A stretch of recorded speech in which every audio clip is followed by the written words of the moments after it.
queridos amigos, señor alcalde, concejal, señores exalcaldes, concejales y exconcejales, la verdad es que ha sido una respuesta a esta llamada muy cálida, luego mucho más cálida de lo que yo pensaba cuando me propuso Mari Carmen y el concejal que yo literalmente hiciera de un cargo que no sé por qué, de maestro de ceremonias, cosa para que yo no he estudiado, pero bueno. Hay un punto por ahí en un libro que dice: acostúmbrate a decir que no. Yo ese punto no lo cumplo nunca, pero bueno, es un cumpleaños que yo creo que a todos nos satisface y que es un cumpleaños importante para Abarán. Cumplir 60 años para una persona es algo importante en su vida. Es ya una etapa cubierta y también una etapa importante por cubrir. Pues mucho más lo es para una biblioteca en los tiempos en que estamos. Sobrevivir durante 60 años y más en estos últimos tiempos a la poca afición a la lectura, a la competencia de las nuevas tecnologías, a la crisis de diversos tipos, no es tarea fácil. Sin embargo, en Abarán, esta pervivencia durante 60 años se ha hecho realidad y este local en el que estamos es la prueba. Tenemos que trasladarnos 60 años atrás y ver el Abarán del año 56, porque realmente la biblioteca, aunque oficialmente se aprobó en el 57 en el boletín oficial, y en el programa de festejos del 56 aparece el edificio y aparece ya lógicamente la biblioteca con sus libros que había, estaba ya en pleno funcionamiento en el 56. Y entonces tenemos que remontarnos a esa fecha para ver el Abarán de hace 60 años, que se parece poco al Abarán actual. Yo diría que en el año 56 en el que estamos, o 57 prácticamente da lo mismo, está viviendo Abarán una etapa donde empieza a despegar después de la crisis de todo tipo que supuso pues, la posguerra, después de la guerra civil. Están empezando las empresas de conserva y de exportación de fruta en fresco y hay 4 o 5 personajes importantes sobre lo que se capitaliza el desarrollo cultural en este sentido de Abarán. En primer lugar está como alcalde don José Ruiz Gómez. Yo he dicho siempre públicamente que fue un gran alcalde en Abarán, un gran desarrollo de infraestructuras que hasta ahora no existían y tiene a su lado, en el ámbito cultural, a 2 personas muy importantes. Una que nos afecta más hoy, don José Vargas, y otra, don Pedro García Carrillo. Don José Vargas, que fundamentalmente se deriva a la parte de lo literario, los libros, la biblioteca, y don Pedro García al ámbito musical especialmente. Entonces son pilares fundamentales sobre lo que asienta la labor municipal en ese momento. En el año 56, yo lo he escrito esto, está don Pedro siempre detrás de don Pedro García Carrillo, hay, como curiosidad, si os parece, unas fiestas de septiembre en Abarán como no la ha habido nunca. O sea, en Abarán viene, en el año 56, repito, está la voluntad, el gusto y el bolsillo de don Pedro detrás, viene la banda de música La Primitiva de Lidia, viene la coral La Schubertiana, viene otras bandas, viene la coral Educación y Descanso de Torrevieja, viene el cuarteto Beethoven, o sea, es una cantidad de actividad cultural y musical especialmente, como no se ha visto después, realmente, y todo eso realmente es la figura de don Pedro la que está detrás de eso. Y detrás de esto está la figura de don José Vargas. Don José Vargas, yo sí lo conocí personalmente, también fue alumno suyo un tiempo. Me parece que nosotros sí fuimos Antonio y don Antonio, fuimos a su escuela un tiempo, no recuerdo, tú también dirías, unos meses parece que fue, no fue un curso. Entonces era un hombre en primer lugar humanamente muy sencillo. Don José Vargas era la sencillez y la humildad personificada, pero no una humildad, digamos, la falsa humildad, sino una humildad auténtica. Don José Vargas era un hombre que unía la humildad a la sabiduría. Y cuando en una persona se unen la humildad con la sabiduría, se produce una mezcolanza realmente maravillosa. Porque generalmente la sabiduría va unida pues al orgullo, a una cierta soberbia, pero cuando se une la humildad de don José Vargas, en este caso con la sabiduría, que muy poca gente descubrió en don José Vargas. Don José Vargas, hablaremos un poco de él, fue un gran pedagogo. Fue un hombre que en pedagogía fue un adelantado a su tiempo. Y fue un hombre con una inquietud cultural y un saber cultural que no destacaba, no era un hombre de relumbrón, pero que sin embargo lo llevaba muy dentro. Y Abarán le debe mucho a don José Vargas. Decía, para terminar, digamos, las pinceladas del año 56 en el que se crea la biblioteca, estamos hablando de la biblioteca de arriba, de la biblioteca que luego fue la infantil, la otra pues 6 años 7 posterior. La primera biblioteca era la biblioteca de arriba, la que aún está, lógicamente. Y hay una figura fundamental también, que hace que ese resurgir del pueblo sea también en la figura del cura, don Juan Sáez, que estaba recién venido.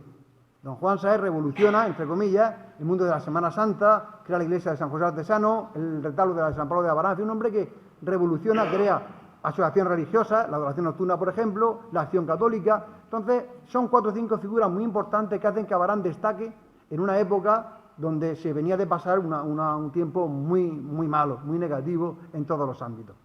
Entonces, en ese contexto surge la Biblioteca Municipal de Abarán. Para hablar, yo creo que es bueno tener un recuerdo, decíamos antes, a la figura de don José Vargas. Va a hablar, bueno, aquí tenemos a su familia, a sus 3 hijas, Pilar, Luisa, Marilola y María Luisa, que están ahí detrás, y está aquí Pilar como representante de su padre, que nos hablará un poco, aunque ella no quiere hablar, pero no la hemos dicho, así las cosas que salen mejor son así, sin preparar demasiado. Sin preparar ya. Bueno, pues Álvaro ha trabajado bastante la figura de don José Vargas desde el punto de vista pedagógico. Él nos va a también unas pinceladas, le gustaría, bueno, podría hacer una tesis doctoral aquí a nosotros esta noche, pero bueno, unas pinceladas sobre lo que supuso don José Vargas en el mundo de la pedagogía especialmente. Álvaro tiene la palabra. En primer lugar, gracias por la invitación. Yo me dedico al mundo de la enseñanza y esta mañana justamente en el recreo me han dado una alegría, me llaman, me dicen, Álvaro, esta tarde podría participar en una reunión de amigos. Y cuando se trabaja en torno a la figura de don José Vargas y se lee su historia y sobre todo se trabaja con su patrimonio pedagógico, resulta fácil y quizás bajo mi punto de vista un poco atrevido venir esta tarde pues para comentar una breve pincelada. En estas pinceladas me gustaría comenzar explicando lo que era la escuela en el primer cuarto del siglo XX. Nada más lejos, todo para contextualizar lo que sería el trabajo de Vargas. Vamos a centrarnos en el primer cuarto del siglo XX. El ministro de Instrucción Pública visita la localidad de Cejín y deja el siguiente testimonio. Las escuelas están en locales alquilados y de ellos algunos, muchos, constituyen verdaderos atentados a la salud de la infancia. Hay escuelas confundidas con hospitales, con los cementerios, con los mataderos y con las cuadras. Hay escuela que sirve de entrada a un cementerio y los cadáveres son depositados en la mesa del profesor antes del sepelio para entonar los últimos responsos. Hay escuelas donde los pobres niños y niñas no pueden entrar hasta que no salgan las bestias. Hay escuela con depósito de estiércol en fermentación. Y se le ocurre a alguna autoridad local decir que de esta suerte están los niños más calientes en invierno. Otro compañero inspector me habló de un local de escuela utilizado como toril en las capeas. La mayoría de municipios no pagan los alquileres y esto hace que los particulares no quieran ceder sus casas. De ahí resulta, según la afirmación de otro compañero, que la escuela siempre es la peor casa del pueblo. ¿Qué era ser maestro? Hasta los años 40. Si yo lanzo la frase «pasa más hambre que un maestro de escuela», creo que ustedes me van a entender. Si les digo que un maestro no tenía más de 3 libros en su maleta, entenderán el dicho de cada maestrico tiene su librico. A nivel psicológico, se trata de un conductismo, o dicho de otra manera, el niño aprende a base de palos. Aquí tenemos un tratado, todo lo contrario a lo que defendía don José Vargas y Freinet. Jarabe de palo para niño malo y la letra con sangre entra. Estamos en unas décadas donde están muy extendidos los tratados de urbanidad. Por ejemplo, del año 1901, con 14 reediciones hasta los años 40. Y para los más nostálgicos, antes de llegar a las cartillas quizás más conocidas de los años 50-60, nos encontramos con las caligrafías de letra gótica. Por poner un ejemplo, letra redondeada. ¿Y todo esto cómo se relaciona con don José Vargas? Don José Vargas, su familia puede hablar mucho mejor de él, yo lo conozco teóricamente, nace el 14 de mayo de 1898. Hace 2 años tuve la suerte, o mejor dicho, en la universidad me dejaron elegir la asignatura de Historia de la Educación y fue una asignatura que monté en todo un verano focalizándolo en torno a Freinet.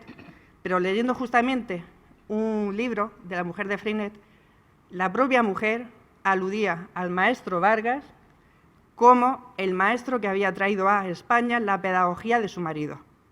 Ello me hizo investigar en las escuelas donde don José Vargas, o mejor dicho, el maestro Vargas, como le gustaba que se le llamase, me hizo investigar.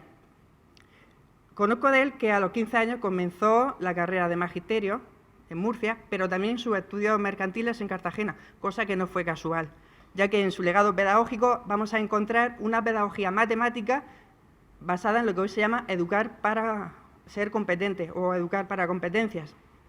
Por anticipar un poco, mientras que la memoria y la tabla de multiplicar, por ejemplo, son los máximos exponentes de esa pedagogía conductista, el maestro Vargas prefería plantear un problema y poco a poco guiar la solución a través de la manipulación, bien de piedras, de ábacos o de regletas. El maestro Vargas tuvo la suerte de coincidir con Freinet y nos lo deja en un testimonio, en una carta. Mi juventud y la circunstancia de haber vivido en París durante los años de la guerra europea, sobre todo en el año de la gripe en 1918. Acorazábame de todo temor. ¿Quién pensaba morir allí cuando uno era tan joven?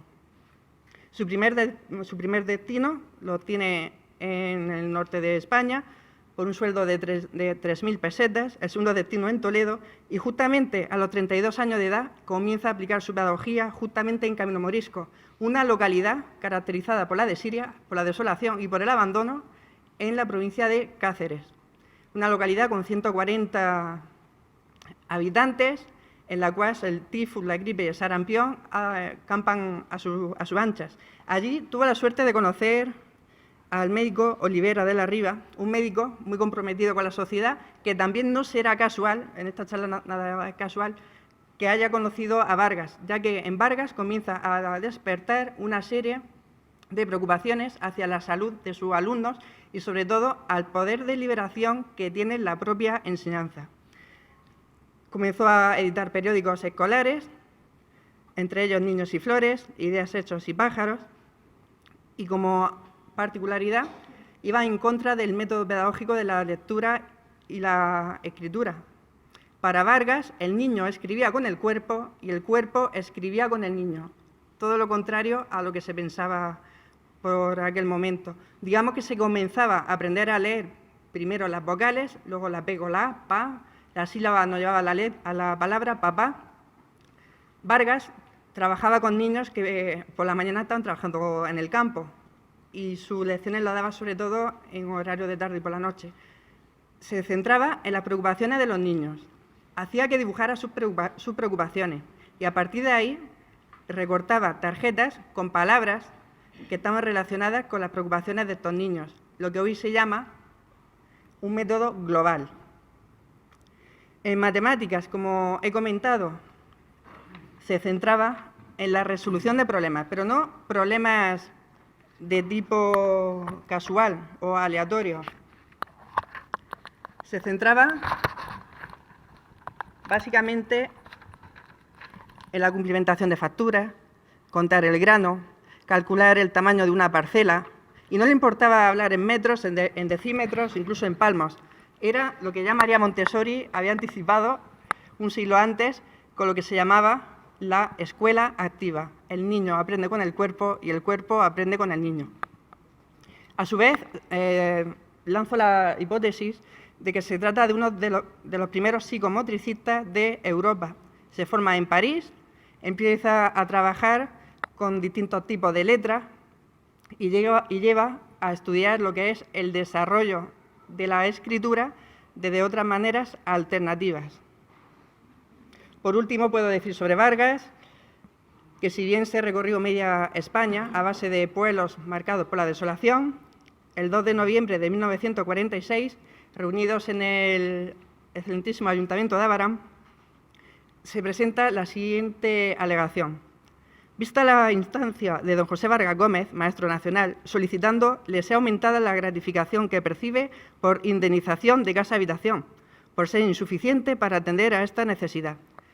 Llega a Barán y, obviamente, en el Levante los ayuntamientos pagaban las casas de los maestros, que venía a ser una casa en lo que ahora sería la cochera, se impartía clase, y la parte alta el maestro vivía con su mujer, con sus hijos, y se hacía cargo de todo el menaje.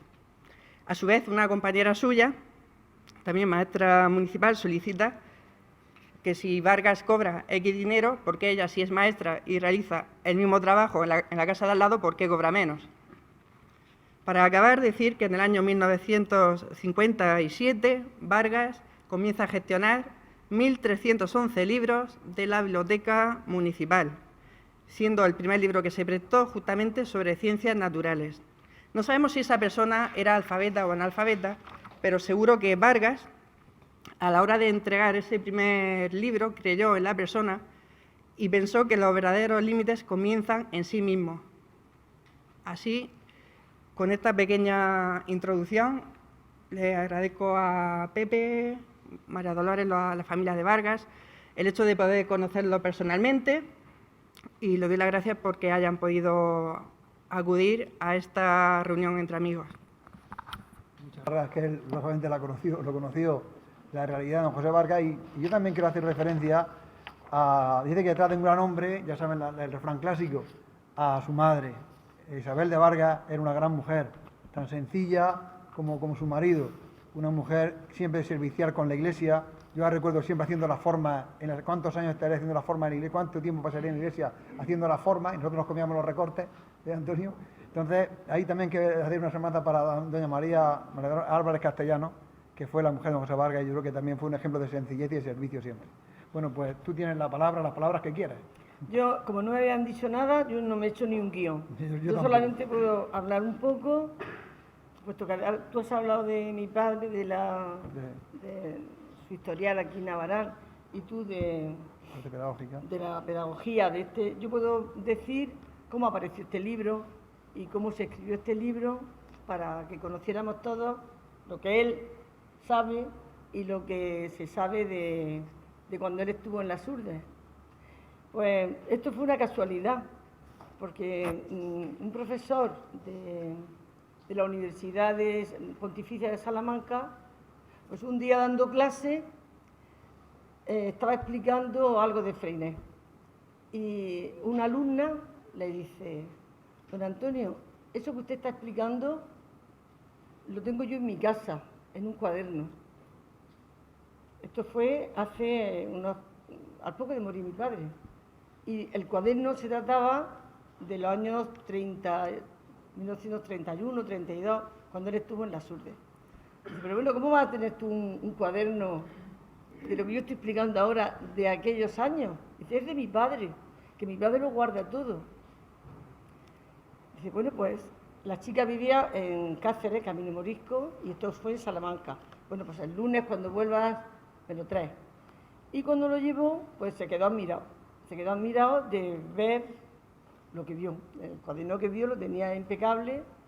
Y entonces habla aquí, por eso, si queréis leerlo, pues yo he dejado este tomo aquí y lo vais leyendo, porque es muy interesante cómo empieza la historia en las Urdes.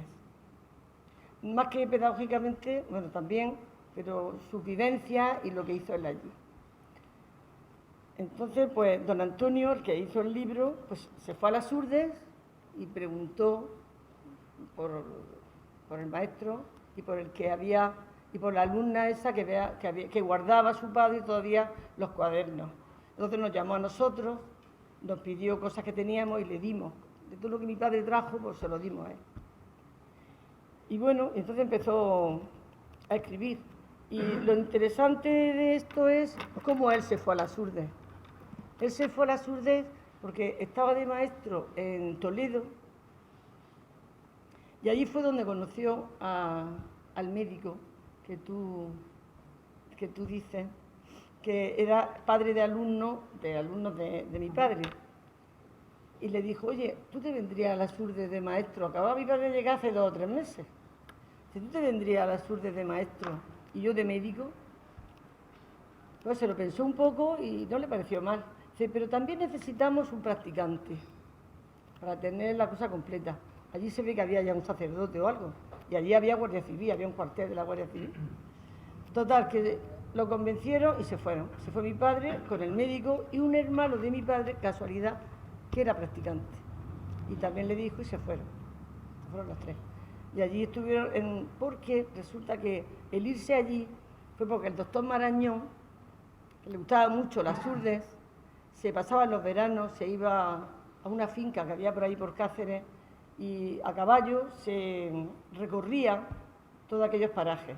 Entonces encontró que aquello era desolado y que la gente se moría de bocio, el enanismo, todas esas enfermedades no comían lo necesario, tenían que ir a pueblos muy lejanos a por medicinas, en fin, desastre. Entonces el doctor Marañón le pidió al rey que hiciera ese patronato y se lo concedió. Entonces, por eso, como el doctor Marañón era muy amigo de este médico que estaba en Brujón, lo convenció para que se fuera allí. Y este convenció a mi padre, pues así empieza la historia de las Urdes. Y entonces don Antonio me refiero al que hizo el libro, cuando vio lo de la chica aquella que llevó a la universidad, pues él dijo, aquí tengo yo una fuente de cosas para trabajar. Él decía, si leí el libro, que había encontrado un tesoro para trabajar sobre él. Los tesoros se encuentran de casualidad, no se buscan. Y esto para él fue un tesoro. Y le abrió pues, el camino de escribir sobre mi padre y todo. Entonces pues ya se dedicó a estudiarlo y a investigar, se iba donde fuera a buscar cosas para investigar sobre la manera de enseñar. Claro, mi padre no sé por qué, lo hacía, todo lo que se refería a la escuela lo hacía muy perfecto, porque hacía los proyectos, luego hacía las memorias, luego hacía el trabajo diario, todo estaba escrito, todo lo escribía, hasta 5 céntimos de lo que fuera. Entonces, claro, fue fácil para don Antonio ir encontrando esas cosas e irlo traduciendo al libro. Y luego pues, hay muchas anécdotas de la forma de enseñar. Él se sacaba, los chicos se iban a trabajar, como ha dicho este chico, por la mañana con los padres, a la huerta, de fuera. Y cuando venían, por la tarde o cuando le tocara la clase, pues mi padre le preguntaba qué habían trabajado. Uno le dice que habían sembrado coles, el otro que patatas, tal. Y aprovechando eso, mi padre le mandaba, dice, bueno, pues mañana vaya a estudiar todas las arañas que encontréis, o vaya a estudiar otra cosa. Y así los metía en las ciencias naturales, los metía en cosas. Y luego, claro, al llegar a la clase, pues mi padre eso lo ampliaba los trabajos. Luego otra cosa que hacía mi padre era que quería que esa gente se abriera camino, saliera de allí y saliera pues incluso a Francia, incluso donde fuera, pero que salieran de esa región, porque esa región lo absorbía mucho y no tenían posibilidad. Entonces, por eso no inventó, sino que propuso en marcha escribir, relacionarse con otros colegios, incluso de Francia, de Bélgica, y creo que de Brasil o de algún sitio de Hispanoamérica.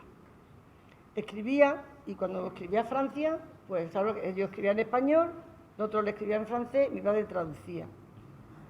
Y se contaban cosas muy interesantes. Por ejemplo, los de aquí le decían, pues vamos a lavar al río, o a la charca, o donde fuera, y ponemos la ropa así, y le explicaba cómo era. Luego le recibía la carta de Francia y decía, nosotros tenemos una lavadora, una máquina que trabaja sola, que se enchufa y que tal, y que cual. Y cosas de esas. Entonces, claro, los otros niños se interesaban y una de las propuestas de mi padre era que salieran fuera de las Urdes, a ampliar su vida, porque aquello era horroroso. A veces no comían pan hasta que uno de ellos iba al médico, a Plasencia o a un pueblo cerca. Y el cura o alguna persona guardaba los mendrugos de pan en un saco. Los mendrugos de pan que le daba a la gente. Ellos no hacían pan. Ellos estaban en camino a morir que no hacían pan. Por lo menos en aquellos momentos después. haría. Y luego esos panes los traían al pueblo y los vendían a céntimo, a lo que fuera. Y decía en la carta, y lo sabe mi padre, lo sabía porque decía, hoy hemos comido pan. ¿Y cómo habéis comido pan si no hacéis pan? Pues entonces contaban. Por eso, ¿sabes? Total que...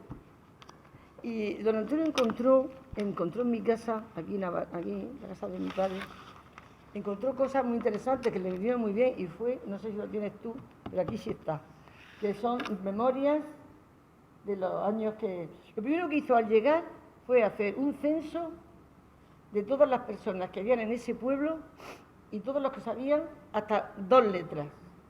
Los que no sabían nada, los que sabían alguna letra, los que sabían silabear, pero uno por uno, y está aquí reflejado, ¿sabes? Y luego hacía pues el trabajo diario también.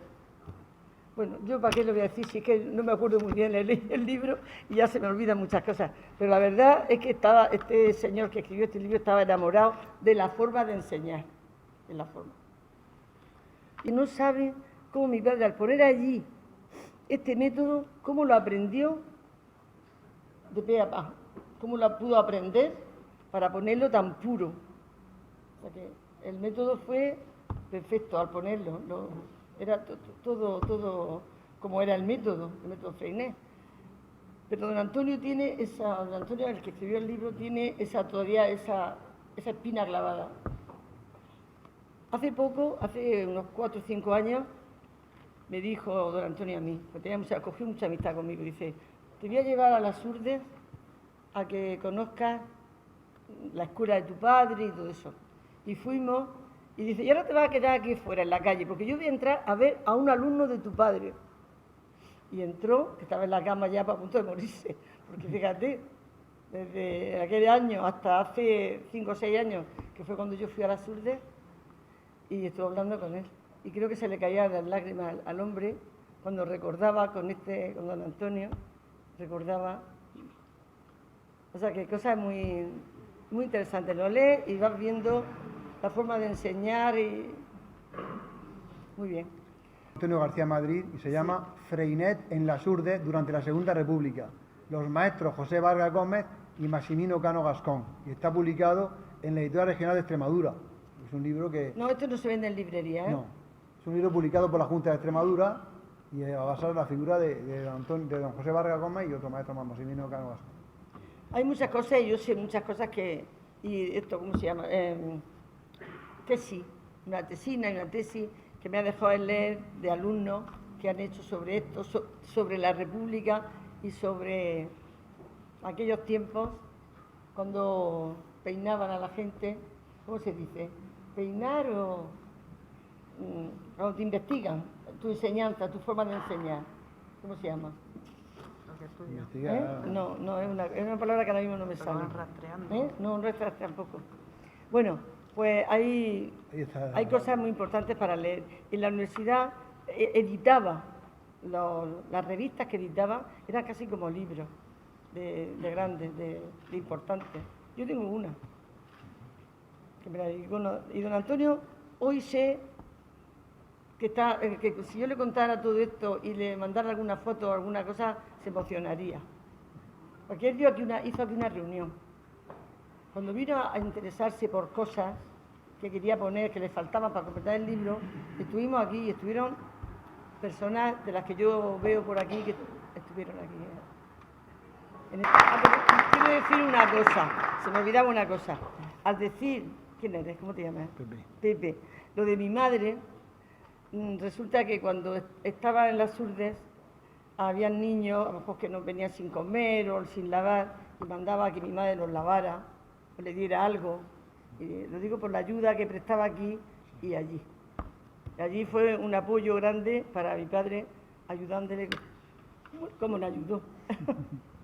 Y el hermano practicante que se fue con el médico y con él, murió hace poco y sus hijos todavía tiene uno allí y sus nietos, y allí viven, en las Urdes, en Camino Morisco, sí. Se dedican a la apicultura. Y eso, ¿eh? Luego ya se vino aquí y no nos dijo nada porque él no le dio importancia él, bueno, le daría su importancia, pero como aquí era una graduada y había muchos maestros y la enseñanza era de otra forma, pues él se adaptaría a la forma de enseñar que le exigiera el ministerio. Allí, como estaba solo, podía hacer, pero aquí no. Entonces, por eso, y yo nunca me atreví a preguntarle nada porque no sabía yo esta historia. Si no, ¿cómo me quedo yo sin saber todo esto? Y otra cosa, se me olvidaba. Él hizo una imprenta, una imprentilla de, no sé si era de plomo, no sé de qué se hacían esas letras. Y con esa imprentilla aprendían los críos a leer, porque ponía a los mayores con los pequeños. Y los mayores le iban diciendo las letras y los ponían así, las ponían en unos... para luego hacer una página, ¿cómo eran? Renglones.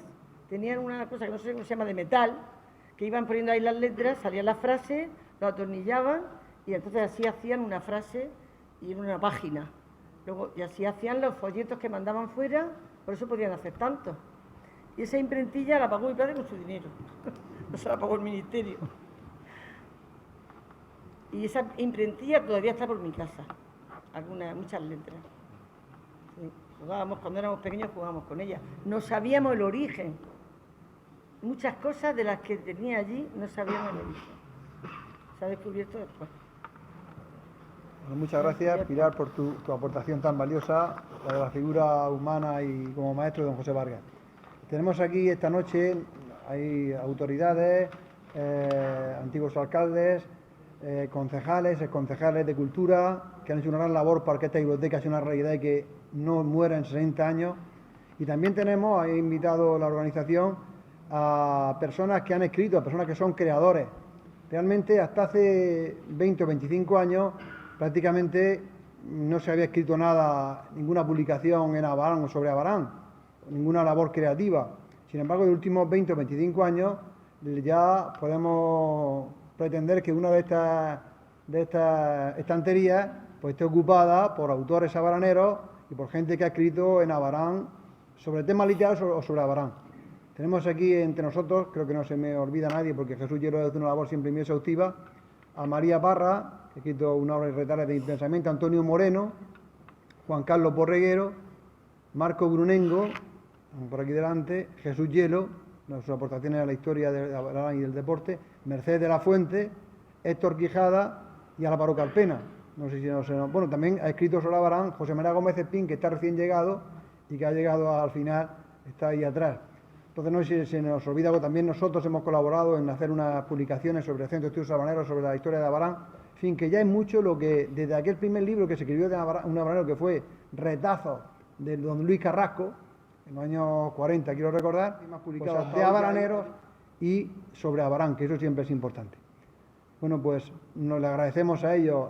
Ahí tenemos en la entrada casi todo lo que se ha publicado en Abarán o sobre Abarán. Y yo creo que es una riqueza importante que tenemos libros de todo tipo, literarios, de carácter etnográfico, de carácter paisajístico, en fin, una variedad muy importante y la labor creativa siempre está al lado de lo que es la biblioteca. Bueno, pues, Javier, ¿nos quiere dirigir alguna palabra? Desplazado desde fuera, que ha hecho el esfuerzo de venir desde fuera y quiero darle las gracias a Pepe, que siempre lo tengo, bueno, siempre lo hemos tenido, cualquier corporación lo ha tenido a disposición de cualquier acto cultural. Quiero darle las gracias a los escritores aquí presentes, a los amantes de los libros, que hay muchos usuarios de la biblioteca que esta tarde están aquí, amigos de la cultura y luego a exconcejales de cultura y especialmente a los exalcaldes, que como ha dicho Pepe, tanto han hecho para que esta biblioteca hoy cumpla los 60 años. Darle las gracias personalmente, disculpar a Basilio Gómez, que por problemas de salud no ha podido desplazarse, y luego pues también quiero disculpar a una persona que hoy también iba a ser protagonista, que era Amalia, la bibliotecaria, que bueno, que a última hora por problemas de salud pues ha llamado que no podía asistir al acto. Y desde aquí pido un aplauso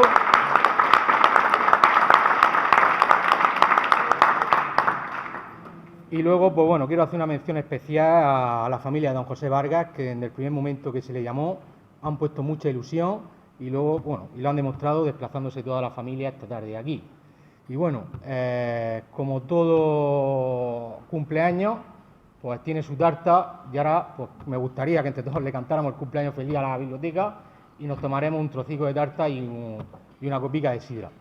Y bueno, y el alcalde si quiere despedir el acto, y nada, yo lo he dicho, daros las gracias y nada, yo creo que ha sido un acto importante y se merecía esta biblioteca tener este acto. Muchas gracias.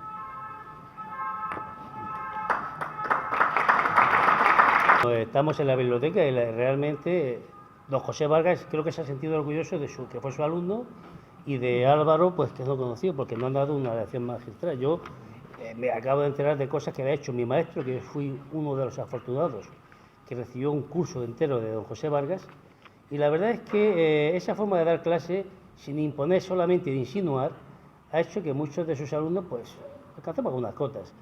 Decía también Álvaro que los maestros estaban en clase en cualquier lugar y que tenían muy pocos libros en la cartera. Por ahí estaban los maestros y las maestras y tenían 3 libros en la cartera, pero cientos de libros quizás en sus venas que habían leído, que es lo que se ha echado en falta, la lectura de la biblioteca.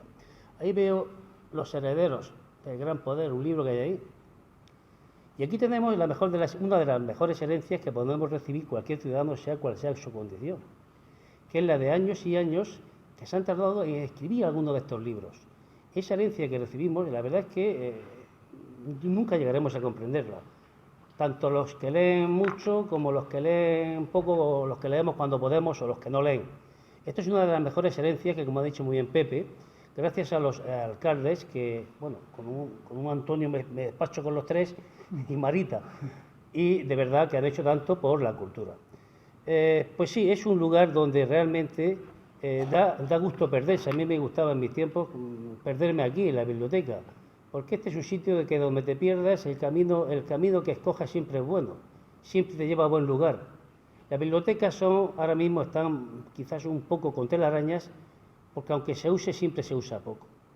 Esta biblioteca, gracias a las personas que ha dicho también don José Vargas, don Pedro, todos los organismos públicos que han hecho posible que esto se mantenga, la biblioteca es un lugar al que estamos obligados a asistir. Estamos obligados a asistir porque, digo, hay una herencia cultural, y más ahora, como ha dicho, insisto, Pepe, estos habaneros que escriben sobre Abarán, debemos de ver cuáles son nuestros orígenes. Y ahí están los cursos que se dio, tanto bueno, el Centro de Estudios Habaraneros, que esos libros son magníficos, como los que a nivel individual escriben sobre ello.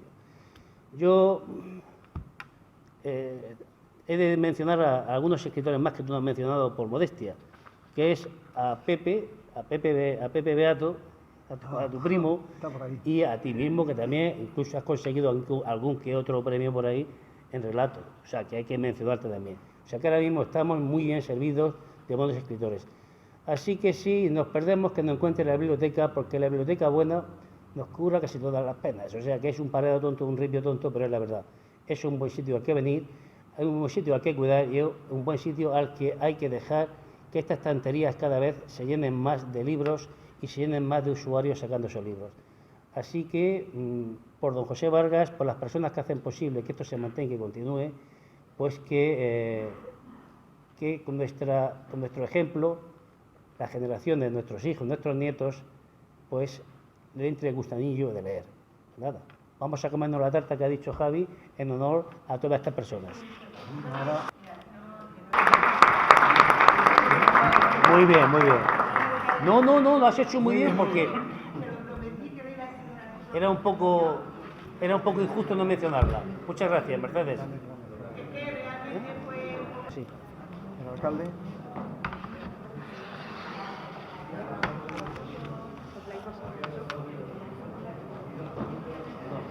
Dásela a mi hermana. Está tú aquí más cerca al final.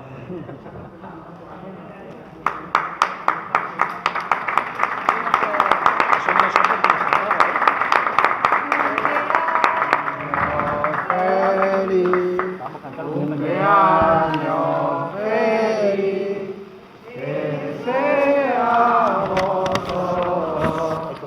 Cumpleaños feliz. Muy bien.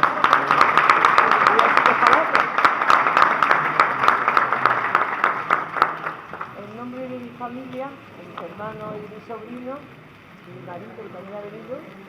Os damos las gracias por acordaros de nosotros y por haberle dicho a mi padre esta cosa tan bonita. Cuando cumpla 100 años... Bueno, vente para ver José María, ¿qué tal? Muy bien.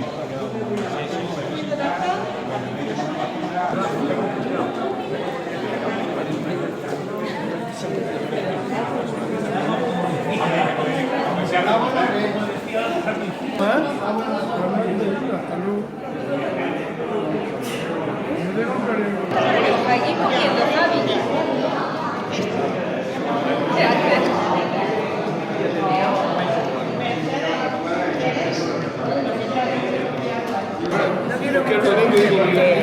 Estoy a medio régimen ya. No, en serio. Normalmente se le historia eso.